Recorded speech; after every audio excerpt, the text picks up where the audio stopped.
はいどうもこんにちは、ゆかりです。そんなこんなでですね、本日はゆるっとお部屋を改めてご紹介していこうかなと思うんですけども、今日はちょっとお部屋に置いてあるものとかを中心にご紹介しようかなと思っておりまして、というのもですね、この今の私のお部屋、一見ミニマムに見えるんですけれども、実はとあるものがめちゃめちゃ増えておりまして、で実はあんまり動画でその辺もお話ししたことはなく、お話ししないつもりだったんですけども、ちょっと今日は視点を変えてやってみようかなということで、改めてお部屋というかお部屋に置いてあるもの、前回ご紹介してから増えたものもあるので、ちょっといろいろご紹介していこうかなと思います。というわけでまずはここの空間なんですけども、ここ実はですね、キッチンがあります。実はこんな感じでキッチンがありまして、なのでダイニングキッチンエリアですね。でこの辺はもうあんまりご紹介しないんですけども大体私自炊することが多いので一通りは揃ってます。あとお掃除が行き届いてないのであんまりご紹介しません。という感じでキッチンがここにありまして、で、キッチン前の空間はこんな感じになっておりまして、今天井はこんな感じでドライフラワーが並んでいたりします。これもね、もう何年かずっと飾りっぱなしなので結構耐化はしてるんですけど、それゆえにアンニュイ感じがありまして、結局捨てられずにずっと置いてあります。これすごいんですよね。もう数年経っても全然まだ色残ってるドライフラワーとかもあって、なかなかの生命力を感じていたりしております。っていう感じの天井の下に、ここの憩いのスペースですね。私の休憩スペースです。そこにマイアイドルのデデネちゃんがいると。でその横にサンダースくんがいます。かわいいです。そんな感じのほっこり空間になっておりまして、この辺の家具はもう大体楽天ですね。照明とか以外は大体楽天で買うことが多くて、というのもやっぱり家具も正解がわからなくて、そもそもこのソファーとかも置くんだっけは結構悩んでいたりはして、やっぱり物の場所を取るからですね。ので本当に置くんだっけはずっと悩んでいた結果、でもやっぱりちょっと休憩スペースみたいなところは作りたいなと思って今回設置しておりまして、なのであんまり高い家具は置いていないのですが、この机もね、買うか悩んだんですけど、一応あった方がいいかなと思って楽天で買いましたね。でこのパブリックボードは結構気に入っていて、これはフランスのデザイナーさんのロナン・ブルレックさんのドローイングのポスターで、じっくり見ると面白いのが、このラインがめちゃめちゃ面白くて、でもほんのりこの私のお気に入りのイサム・ノグチの照明と合わせるとちょっと和モダンになるので、そこが雰囲気として好きで置いておりますという感じですね。でこの実はソファーも楽天の、これはベルメゾンかなで買っていて、一見するとちょっとストーンっぽいソファーというか、無駄のないフォルムといいますか、ソファーっぽくないソファーというかみたいな感じがちょっとモダンっぽくていいなと思って買ったソファーですね。とかを置いて、キッチン前はこんなスペースになっていると。割とここも空間がありまして、こんな感じになってるので結構スペースはあるので、ここ意外と抜け感あるんですよね。という感じの空間になっております。この辺詳細も概要欄に URL か貼っておくので、興味があればご覧いただければという感じでございます。で、ここのスペースの前にでクローゼットがあります。じゃじゃん。というわけで今のクローゼットはこんな感じです。前回からそんなに変化はないのですが、実は春のお洋服が増えてしまったりしておりまして、その辺はちょっとまた次回以降の動画でやろうかなと思ってるんですけど、この辺はまあ去年ぐらいからと置き方変わらず、バッグはこんな感じで埃の被らない収納にしていて、で横にシーズンの服というか畳んでおきたい服、ニット、伸びそうな服とかを置いたりしつつ、ちょっとねまた横にバッグが増えたりとかしておりましてそんな感じなんですけども、そういうクローゼットになっております。でこれ一番下はステッパーですね。私本当に引きこもりであんまり運動もしないので、ステッパーを置いて気持ち踏んで運動しようとしております。という感じの、クローゼットですね。この辺はファッション系の動画とかでご紹介したりもするので、ちょっと本日は割愛しようかなと思いつつ、そんな感じのスペースになっております。この辺の引き出しは無印ですね。無印です。この引き出しのいいところは、奥まで長くないので無駄にいっぱい物を入れない。クローゼット収納って結構この奥行きがあって大きいもの多いと思うんですけど、この無印のやつってクローゼット用ではないと思うので、商品的にね、サイズ的にも。なので、あれなんですけど、あえて私はここに置いて、物をいっぱい入れすぎないように、しております。という感じのクローゼットですね。で、ここがそんな感じでございまして。で、お次こちら、メインはこのリビングですね。ここも断捨離して結構ホテルライクな空間で気に入っております。で、ここの空間にも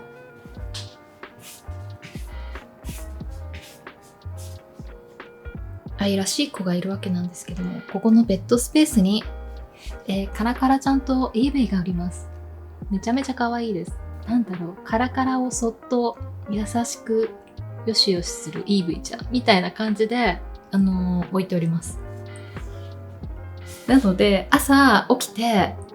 出かける前とかにこのベッドスペースを整えておくと、帰った時に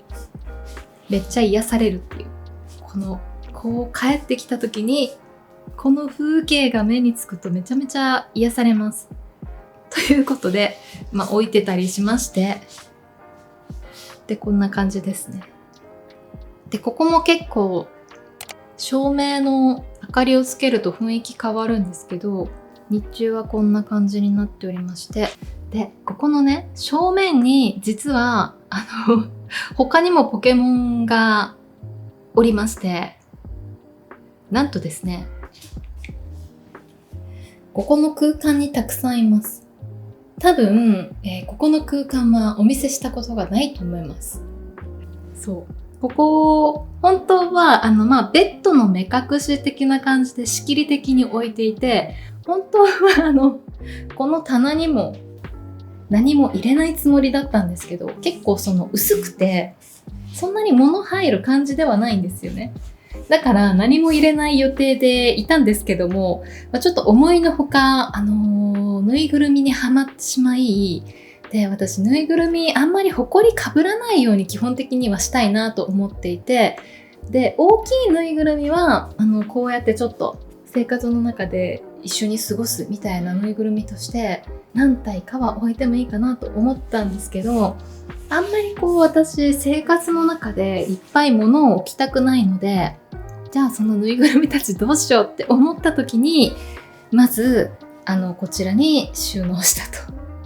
いう感じになっておりましてですね、ここを開くと結構な感じなんですけど、そんな感じで本邦初公開という形で開けてみようかなと思うんですけども、よいしょ、じゃーん。こんな感じでなかなかいっぱいおります。で、この反対側にもいますからね。で、まずこっちの方はですね、私の大好きな一番推しのカラカラちゃん。私ガラガラをずっと探してるけどずっといないんですよね。なので、アローラ、ガラガラとガルーラちゃんとか置いておりまして、で、その横にニャスパー一族。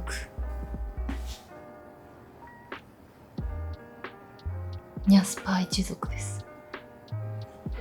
を置いたりしつつ、その下は電気ネズミさんですね。実は私このポケモンのぬいぐるみ全部ポケモンフィットっていうシリーズなんですけど、それを買うきっかけになったのはこのライチュウなんですよね。ライチュウめっちゃ可愛いと思って、この子を飼い始めたがゆえに、いろんなものを集めるようになってしまったと。多分私最初に行った日に、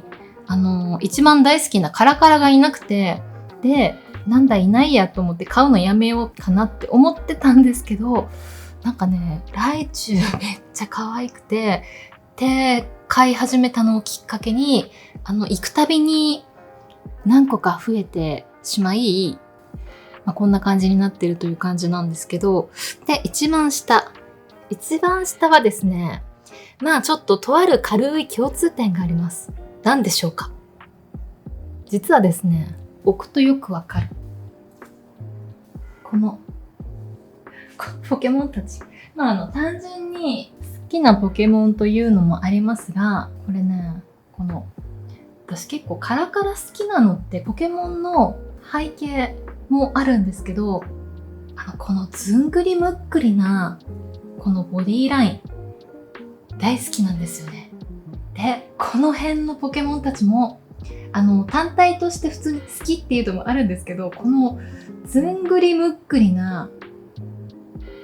ボディライン、それがめっちゃ好きで、一番下はそういうゾーンになっています。ずんぐりむっくり。いや、ほんと可愛い。ガブちゃん。ちょっとこの中だと異色かもしれないですけど。そんなにめっちゃずんぐりではないんですけど、ちょっとZA でめっちゃ使ってるから買っちゃったガブちゃん。とか、そういうぬいぐるみゾーンです。という感じになっておりまして、で、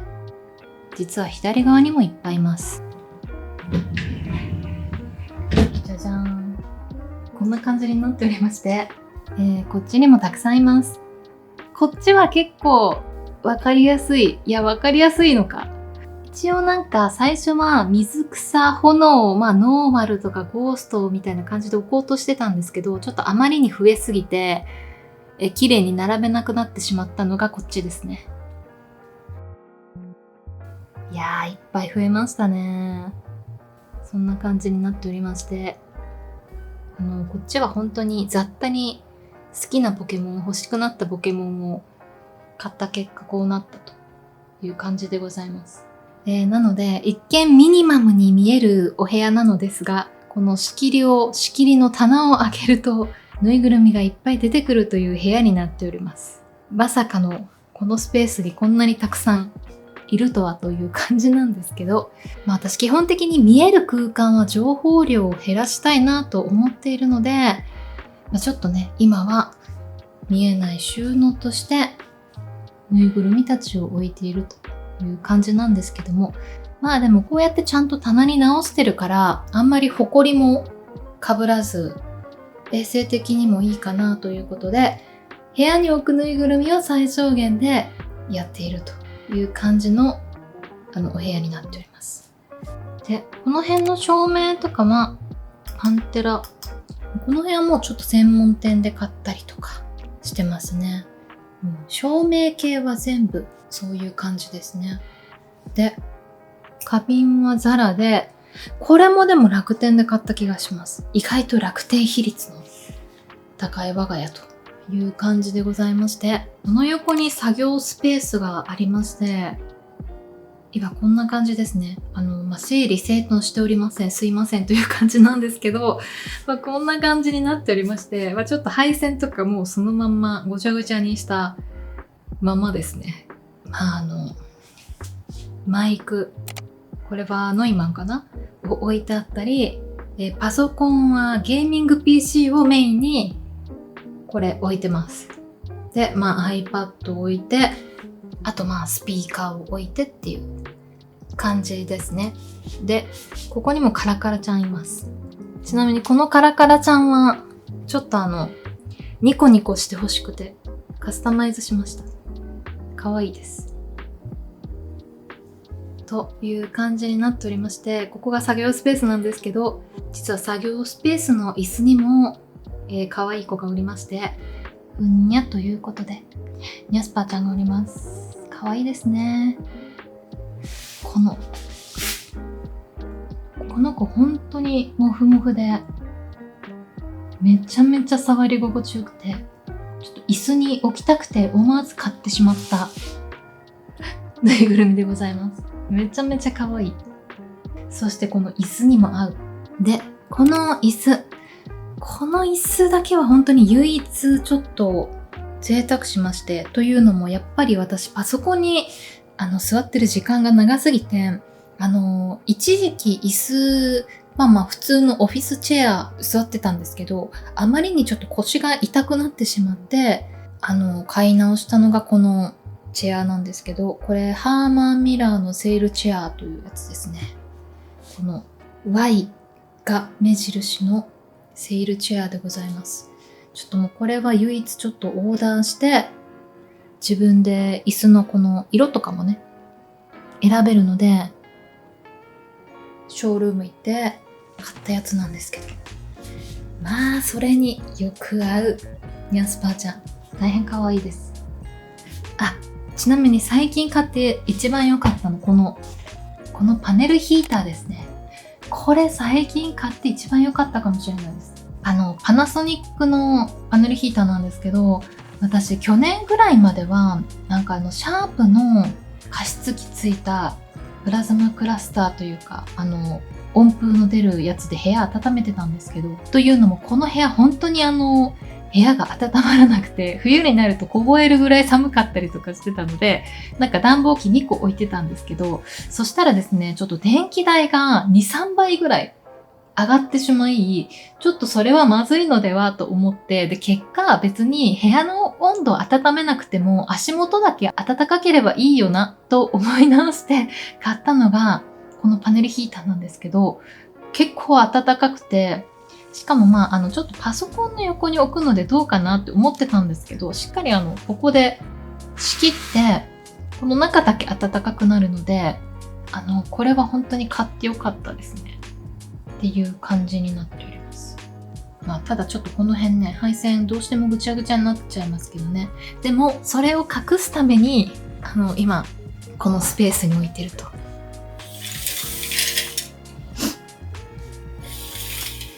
隠せるんです。なので、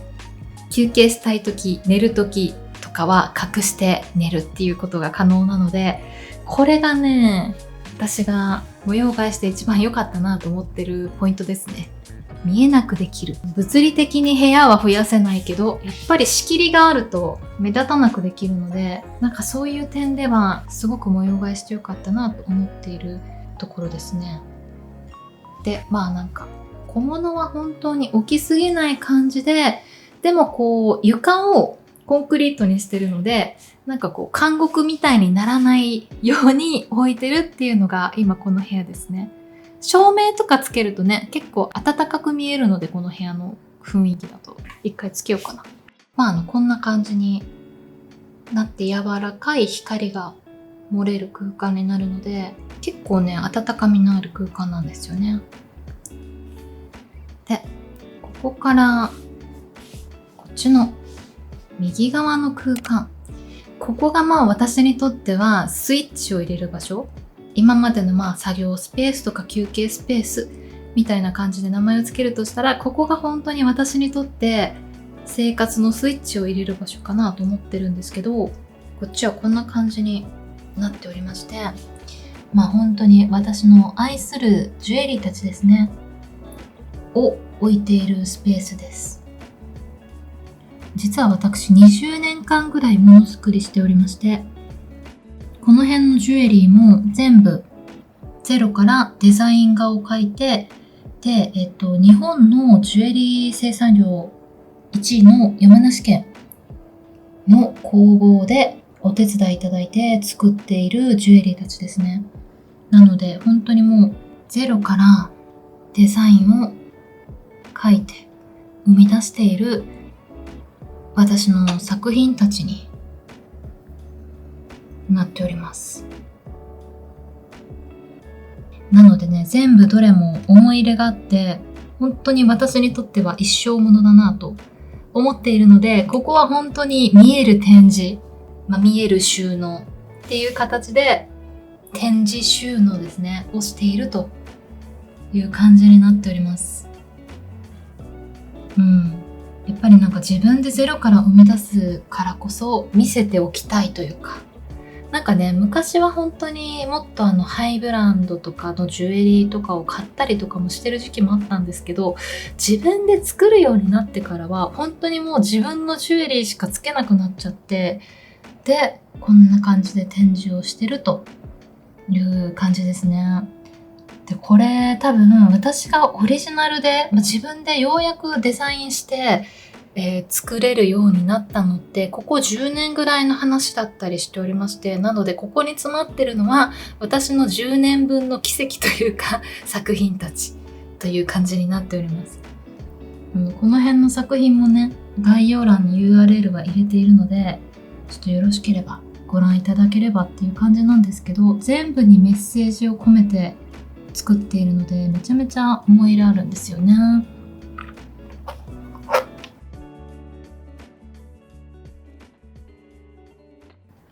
そんなこんなで、